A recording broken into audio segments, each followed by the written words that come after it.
Friends, நம்ம சுவையான தேங்காய் பால் சாதம் செய்வதற்கு ஒரு கப் சாப்பாட்டு புழுங்கல் அரிசியை 10 நிமிடம் ஊற வைத்து விடலாம்.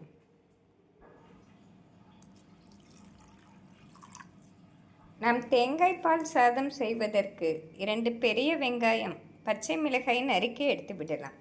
நாம் அரைமுடி தேங்காயை நன்றாக அரைத்து 2 கப் தேங்காய் பால் எடுத்து விடலாம். இந்த அளவு நன்றாக அரைத்த பின் தேங்காய் பால் எடுத்து விடலாம். ஃப்ரெண்ட்ஸ், இந்த அளவு தேங்காய் பால் எடுத்த பின் நாம் தேங்காய் பால் சாதம் குக்கரில் செய்து விடலாம். குக்கர் சூடானதும் 2 ஸ்பூன் நெய் சேர்த்து விடலாம். நெய்யுடன் 3 ஸ்பூன் எண்ணெய் சேர்த்து விடலாம். நாம் நெய் எண்ணெய் சேர்த்து செய்தால்தான் தேங்காய் பால் சாதம் சுவையாக. எண்ணெய் சூடானதும் பிரியாணி இலை, அன்னாச்சி பூ, அரை ஸ்பூன் சோம்பு, கிராம்பு சேர்த்து விடலாம். சிறு துண்டு பட்டை சேர்த்து விடலாம். சிறிதளவு முந்திரி பருப்பு சேர்த்து விடலாம். இதை நன்றாக பொரியவும் நறுக்கிய வெங்காயத்தை சேர்த்து விடலாம். ஃப்ரெண்ட்ஸ், வெங்காயம் வதங்கும் பொழுது தேங்காய் பால் சாதத்திற்கு தேவையான கல்லுப்பை சேர்த்து விடலாம். 1 கப் சாதத்திற்கு இந்தளவு உப்பே போதுமானது. நாம் உப்பு சேர்த்து மீடியம் ஃப்ளேமில் நன்றாக வதக்கிய பின்னர் 1 ஸ்பூன் இஞ்சி பூண்டு விழுது சேர்த்து விடலாம்.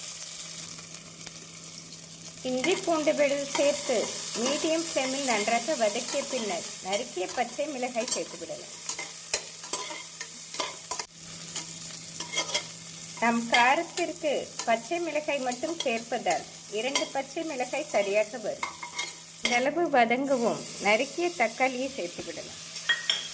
தக்காளி சேர்த்து மீடியம் ஃப்ளேமில் நன்றாக வதக்க வேண்டும். ஃப்ரெண்ட்ஸ், இந்த தேங்காய் பால் சாதத்திற்கு நாம் தக்காளி சேர்க்காமல் செய்தாலும் மிக சுவையாகவே இருக்கும்.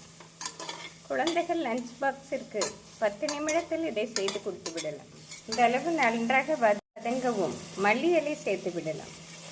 மல்லி இலை சேர்த்து ஒரு முறை மிக்ஸ் செய்து ஊற வைத்த அரிசியை சேர்த்து விடலாம். அரிசி சேர்த்து வெங்காயம், தக்காளி மசாலாவுடன் நன்றாக மிக்ஸ் செய்ய வேண்டும். ஃப்ரெண்ட்ஸ், அரிசி இந்த அளவு நன்றாக மிக்ஸ் செய்த பின் 2 கப் தேங்காய் பால் சேர்த்து விடலாம்.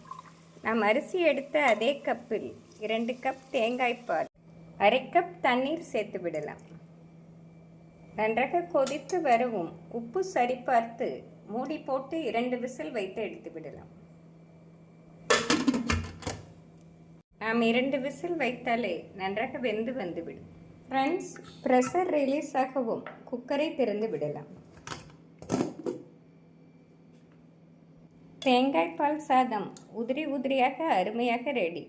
நாம் இதே அளவு தேங்காய் பால் தண்ணீர் வைத்தோம் என்றால் மிக அருமையாக வரும்.